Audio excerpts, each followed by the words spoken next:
The Pharisees and Sadducees came to Jesus and tested him by asking him to show them a sign from heaven. He replied, "When evening comes, you say it will be fair weather, for the sky is red. And in the morning, today it will be stormy, for the sky is red and overcast. You know how to interpret the appearance of the sky, but you cannot interpret the signs of the times. A wicked and adulterous generation looks for a sign, but none will be given it except the sign of Jonah." Jesus then left them and went away. When they went across the lake, the disciples forgot to take bread. "Be careful," Jesus said to them. "Be on your guard against the yeast of the Pharisees and Sadducees." They discussed this among themselves and said, "It is because we didn't bring any bread." Aware of their discussion, Jesus asked, "You of little faith, why are you talking among yourselves about having no bread? Do you still not understand? Don't you remember the 5 loaves for the 5,000 and how many basketfuls you gathered? Or the 7 loaves for your 4,000 and how many basketfuls you gathered? How is it you don't understand that I was not talking to you about bread? But be on guard against the yeast of the Pharisees and Sadducees." Then they understood that he was not talking to them to guard against the yeast used in bread, but against the teaching of the Pharisees and Sadducees. When Jesus came to the region of Caesarea Philippi, he asked his disciples, "Who do people say the Son of Man is?" They replied, "Some say John the Baptist, others say Elijah, and still others Jeremiah or one of the prophets. But what about you?" he asked. "Who do you say I am?"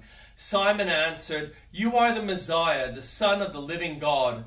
Jesus replied, "Blessed are you, Simon, son of Jonah, for this was not revealed to you by flesh and blood, but by my Father in heaven. And I tell you that you are Peter, and on this rock I will build my church, and the gates of Hades will not overcome it. I will give you the keys of the kingdom of heaven, and wherever you bind on earth will be bound in heaven, and whatever you loose on earth will be loosed in heaven."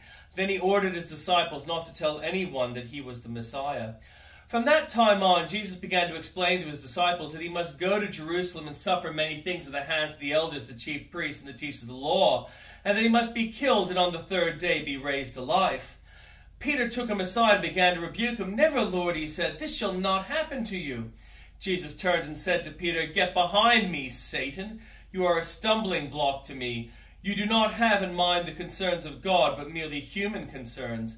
Then Jesus said to his disciples, "Whoever wants to be my disciple must deny themselves and take up their cross and follow me. For whoever wants to save their life will lose it, but whoever loses their life for me will find it. What good will it be for someone to gain the whole world, yet forfeit their soul? Or what can anyone give in exchange for their soul? For the Son of Man is going to come in his Father's glory with his angels, and then he will reward each person according to what they have done. Truly I tell you, some who will standing here will not taste death before they see the Son of Man coming in his kingdom." And the Old Testament reading. The Lord said to Moses and Aaron in Egypt, "This month is to be your first month, the first month of your year. Tell the whole community of Israel that on the 10th day of this month each man is to take a lamb for his family, one for each household. If any household is too small for a whole lamb, they must share one with their nearest neighbor, having taken into account the number of people there are. You are to determine the amount of lamb needed in accordance with what each person will eat. The animal you choose must be year-old males without defect, and you may take them from the sheep or the goats. Take care of them until the 14th day of the month, when all the members of the community of Israel must slaughter them at twilight. Then they are to take some of the blood and put it on the sides and the tops of the door frames of the houses where they eat the lambs. That same night they are to eat the meat roasted over fire, along with bitter herbs and bread made without yeast. Do not eat the meat raw or boiled in water, but roasted over a fire, with the heads, legs, and internal organs. Do not leave any of it till morning. If some is left till morning, you must burn it. This is how you are to eat it, with your cloak tucked into your belt, your sandals on your feet, and your staff in your hand. Eat it in haste, it is the Lord's Passover. On that same night I will pass through Egypt and strike down every firstborn of both people and animals, and I will bring judgment on all the gods of Egypt. I am the Lord. The blood will be a sign for you on the houses where you are, and when I see the blood I will pass over you. No destructive plague will touch you when I strike Egypt. This is a day you are to commemorate. For the celebrations to come you shall celebrate it as a festival to the Lord, a lasting ordinance. For 7 days you are to eat bread made without yeast. On the first day remove the yeast from your houses, for whoever eats anything with yeast in it from the first day through the 7th must be cut off from Israel. And on the first day hold a sacred assembly, and another one on the 7th day. Do no work at all on these days except to celebrate food for everyone to eat. That is all you may do. Celebrate the festival of unleavened bread, because it was on this very day that I brought your divisions out of Egypt. Celebrate this day as a lasting ordinance for generations to come. In this first month you are to eat bread made without yeast, from the evening of the 14th day until the evening of the 21st day. For 7 days no yeast is to be found in your houses, and anyone, whether foreigner or native born, who eats anything with yeast in it must be cut off from the community of Israel. Eat nothing made with yeast. Wherever you live, you must eat unleavened bread. Then Moses summoned all the elders of Israel and said to them, Go at once and select the animals for your families and slaughter the Passover lamb. Take a bunch of hyssop, dip it in the blood in the basin, and put some blood on the top on both sides of the doorframe. None of you shall go out the door of your house until morning. When the Lord goes through the land to strike down the Egyptians, he will see the blood on the top of the sides of the doorframe, and will pass over the doorway, and he will not permit the destroyer to enter your houses and strike you down. Obey these instructions as a lasting ordinance for you and your descendants. When you enter the land, when the Lord gives you as he promised, observe the ceremony, and when your children ask you, What does this ceremony mean to you? Then tell them, It is the Passover sacrifice to the Lord, who passed over the houses of the Israelites in Egypt, and spared our homes when he struck down the Egyptians. Then the people bowed down and worshipped. The Israelites did just what the Lord commanded Moses and Aaron. At midnight the Lord struck down all the firstborn in Egypt, from the firstborn of Pharaoh who sat on the throne to the firstborn of the prisoners who was in the dungeon, and the firstborn of all the livestock as well. Pharaoh and all his officials and all the Egyptians got up during the night, and there was loud wailing in Egypt, for there was not a house without someone dead. During the night Pharaoh summoned Moses and Aaron and said, Up, leave my people, you and the Israelites. Go worship the Lord as you have requested. Take your flocks and herds as if you had said, Go, and also bless me. The Egyptians urged the people to hurry and leave the country, for otherwise, they said, we will all die. So the people took their dough before the yeast was added and carried it on their shoulders in kneading troughs wrapped in clothing. The Israelites did as Moses instructed and asked the Egyptians for articles of silver and gold and for clothing. The Lord had made the Egyptians favorably disposed towards the people, and they gave them what they asked for, so they plundered the Egyptians. The Israelites journeyed from Ramesses to Succoth.